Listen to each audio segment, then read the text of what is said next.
How's it going, everybody? Ragnaroth here.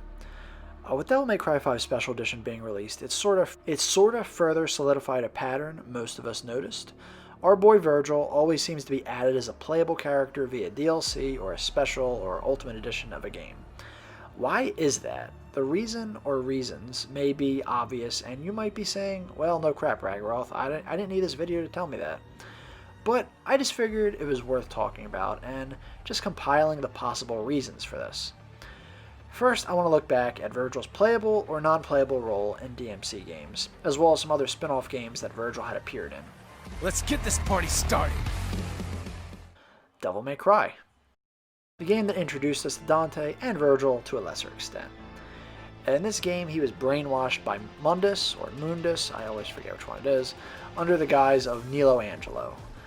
He was not playable at all in this game, nor was there a special edition at the time to make him playable. And of course DLC was definitely not a thing yet. Nelo Angelo is awesome and probably my favorite boss in this game. Though this was before Vergil really became the motivated guy that we come to know and love so much. Technically it was after. We'll get into that. Devil May Cry 2. Vergil does not appear nor is mentioned in this game. Next. Devil May Cry 3. Now this game is what elevated both Vergil and the series, in my opinion at least. It took place before he became Nelo Angelo, and we got to see what he looked, fought, and what his personality was before that. He was also a much bigger focus of this game. Initially, I and many others were disappointed you couldn't unlock Vergil as a playable character, especially because I know like the one boss fight had you sort of control him briefly. Then a year later, boom, Devil May Cry 3 Special Edition. The first time they've done a Special Edition and the first time Vergil is playable. Hell, there was even an outfit that allowed you to control Nelo Angelo in Devil Trigger mode. This put the game on a whole new level for me and others, I'd say. Devil May Cry 4. Now, Vergil wasn't in this game, technically. He was in it in spirit, literally. Yamato had plot significance in the game, and our new protagonist Nero had a certain Vergil moment.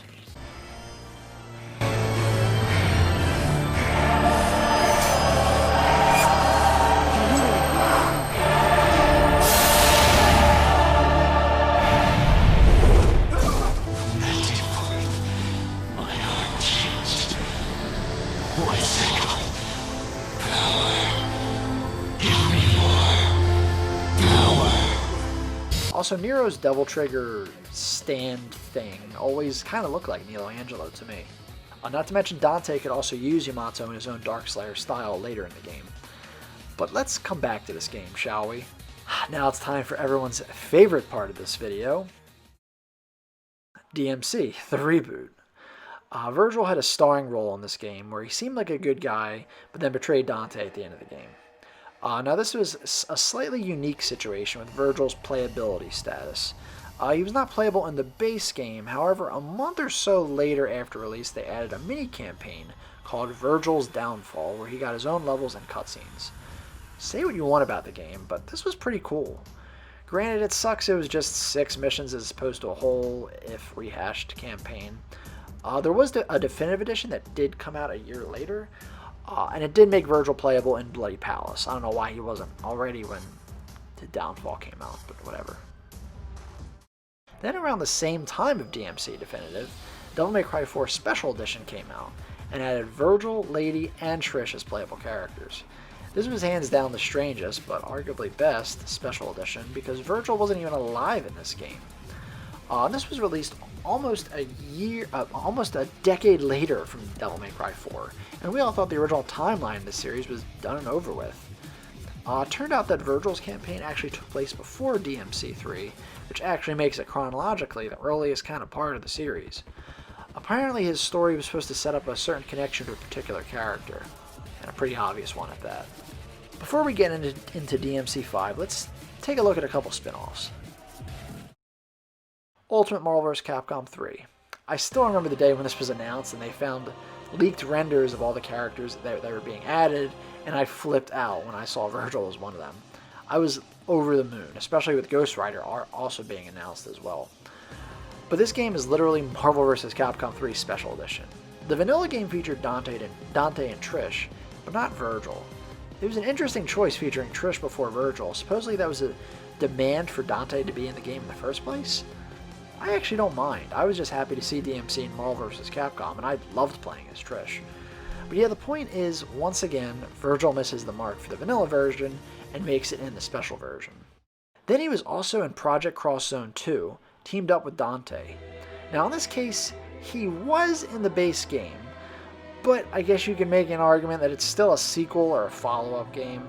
Also, a game like this was not getting DLC characters or a special edition anyway, so it's not like they could really limit him to being one of those. Now here we are at Devil May Cry 5. You want to know the funny thing? Vergil's technically in this game a lot. It's kinda all about him. But the Vergil we know is barely in the game.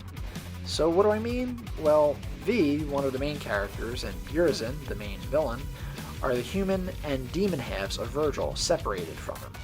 So technically, Vergil is playable in the base game, but we're not talking about technicalities in this video, we're talking about actualities. And sadly, even though it would have made such a nice post-game bonus to play as Vergil, it didn't happen.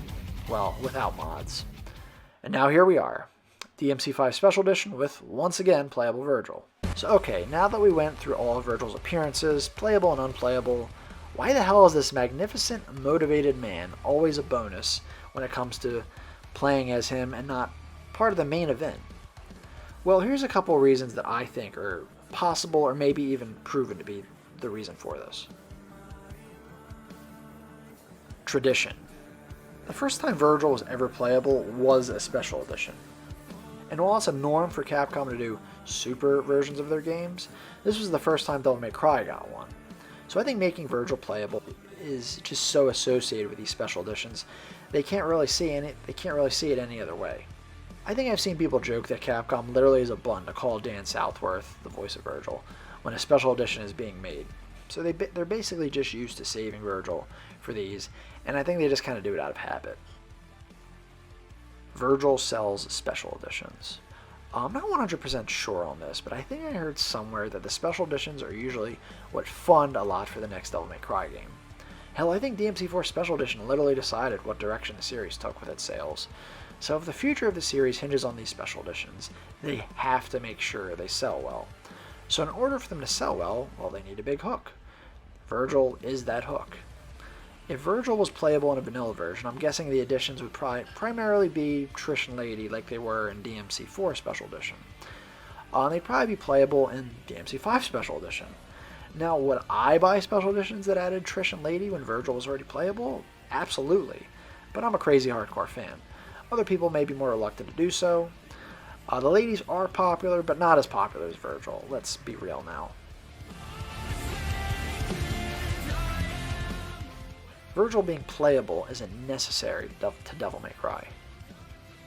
Now before you dislike this video or unsubscribe, and before I wash my mouth out with soap for saying something so blasphemous, let me explain. What I mean by this is, think about how many times Vergil has been playable in the vanilla version of the game, and how it really hasn't hurt game sales too much, at least from what I can tell. Like, Devil May Cry 5 is literally the best-selling game in the franchise, and this is the first time since DMC3 that Vergil was actually in the game alive and well, at least later on, yet he was still not playable out of the gate or unlockable. Admittedly, he wasn't exactly dangled in our faces before DMC5 came out. Like, yeah, there was a lot of little hints here and there suggesting Vergil was coming back, but it still wasn't 100% known till the game actually came out. So by that point, you already made up your mind if you were getting the game.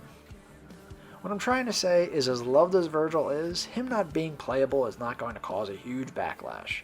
Dante, though, there will definitely be a huge backlash if he wasn't playable or maybe even in a DMC game, period.